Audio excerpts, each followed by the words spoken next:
Sinubukan ngang ilapit sa DMW ng kapatid ng isang kababayan nating namatay sa bansang Canada matapos mahulog sa paddleboard. At lumipas ang 3 araw bago pa natagpuan ang mga katawan nila. At ayon nga sa DMW, dahil lumapit ang kapatid na namatay sa Canada, ay hindi na daw ito saklaw ng DMW dahil nga permanent resident na sila sa bansang iyon.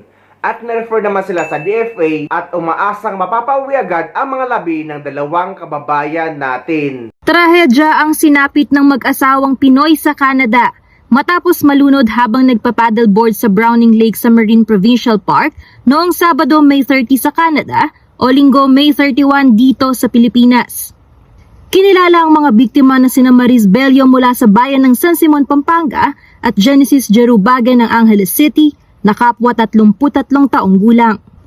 Nangyari ang insidente habang nagdiriwang ng kaarawan ng isang kaibigan ng mag-asawa sa nasabing park. Batay sa video na nakuha ng kanilang kasama, nakasakay ang dalawa sa paddleboard nang tumaob ito at mahulog sila sa tubig.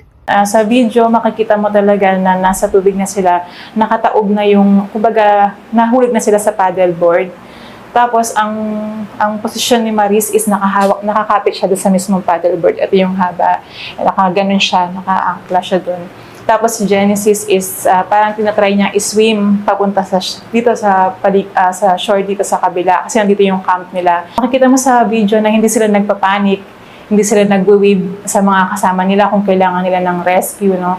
Wala talaga. So, yung nag-video, yung kaibigan, is ang isip niya, nag-e-enjoy sila kasi lagi sila doon. So, nag-swim pa ba, hanggang sa, siguro si Maris nabigatan na or parang medyo mahangin pa kasi that time. Umangat ulit yung board, tumaob ulit kay Maris yung board. So, yun na yung nahulog talagang pumailalim na si Maris. Try si Genesis na kunin si Maris, pero syempre nalulunod na si Maris. So siguro nahawakan niya si Genesis, hindi ko alam kung saan, basta nadrag na rin niya pababa si Genesis. Nagsagawa ng search and rescue operation ng mga otoridad at pagkaraan ng 3 araw na paghahanap, na-recover ang katawan ng 2 biktima.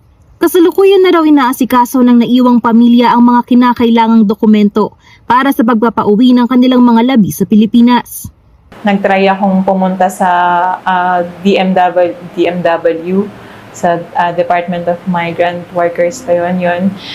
Kaso hindi na daw sila saklaw ng ahensyang yun dahil nga parang PR na sila doon sa Canada.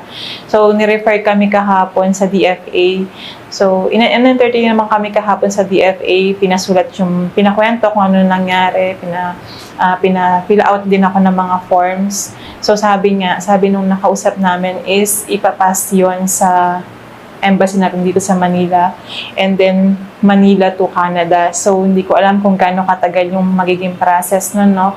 Pero ang importante is nakagawa kami ng step para kahit paano is may hinihintay kami kung sakali. Pero sana na mapabilis. Samantala, umaasa ang pamilya sa suporta at tulong ng mga ahensya ng pamahalaan sa Pilipinas at mga kaukulang tanggapan sa Canada upang mapabilis ang repatriation process. Nananawagan po ako sa ating gobyerno na tulungan kami, pamilya ni Maris at Genesis, na mapauwi sila. So sana makipag-coordinate yung gobyerno natin dito sa Pilipinas, sa Canada para mas mapabilis yung proseso. Siyempre, kahit na wala na sila, no, gusto rin namin na mabigyan sila ng maayos na hantungan, no, at makasama sila sa huling pagkakataon kahit na ganun na yung sitwasyon. Patuloy naman ang kanilang panawagan ng tulong at dasal mula sa publiko habang hinaharap ang mabigat na pagsubok na ito. Mapait na katapusan matapos ang ilang araw na paghahanap sa 2 paddleboarders na nawala sa isang lawa malapit sa Squamish, British Columbia. Pumanaw ang mga biktimang kinilala bilang mag-asawang Pilipinong sina Maris Bello at Genesis Jerubague. Ang biglaan nilang pagkawala, lubos na ikinagulat ng mga mahal nila sa buhay sa Pilipinas. Ang kanilang eksklusibong panaya sa ulat ni Rhea Santos. Natagpuan na po ang mga katawan ng 2 Pilipinong nahulog sa kanilang paddleboard sa isang lawa sa British Columbia noong May 30, Sabado. Bitbit ng mag-asawang Genesis Jerubague at Maris Bello ang pangarap ng kani-kanilang pamilya nang magdesisyong magsimulang muli sa Canada. Babalik ako. Okay, bye.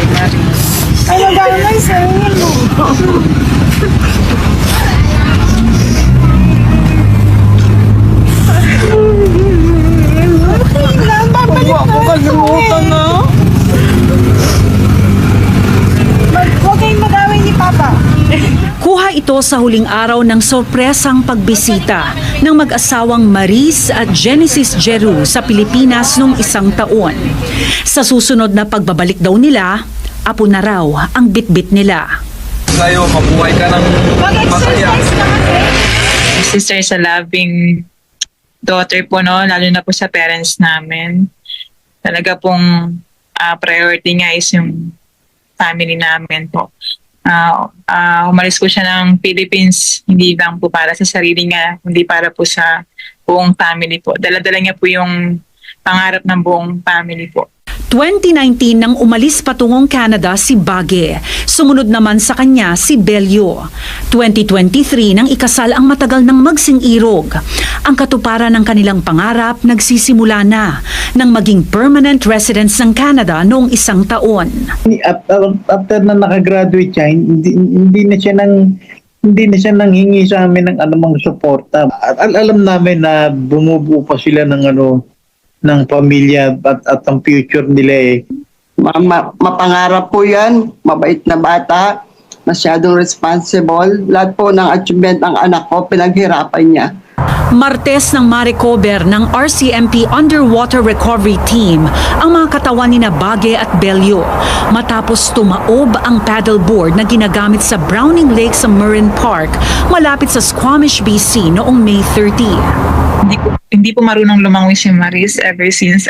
Kaya po, sinabi niyang 2 hours na siyang hindi umaahon. Impossible na po, no?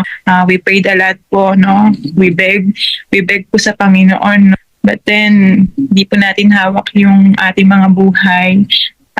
May plano po ang Panginoon, no? With all of this. Binigay na po namin lahat sa Panginoon, ma'am, kasi siya po yung may gusto niyan, iram lang po yung mga anak namin sa Panginoon. Ang masakit lang po, ma'am, yung pagkawala nila ay hindi maganda dahil hindi po nila deserve yung ganun na pagkamatay dahil napaka-responsible po nilang dalawa. Suportado ng mag-asawa ang mga magulang na may sakit. Ang tatay ni Bage, nagdadialysis. Ang nanay naman ni Belio, nasa early stage ng Alzheimer's. Siyempre po, umiiyak siya. Sabi namin, uuwi na si Marie. Sabi niya, uuwi siya pero may nangyari. Sabi niya. And then, mawala na naman po yun. Mga ilang oras lang, hindi na naman po niya naaalala. Since I'm a dialysis patient,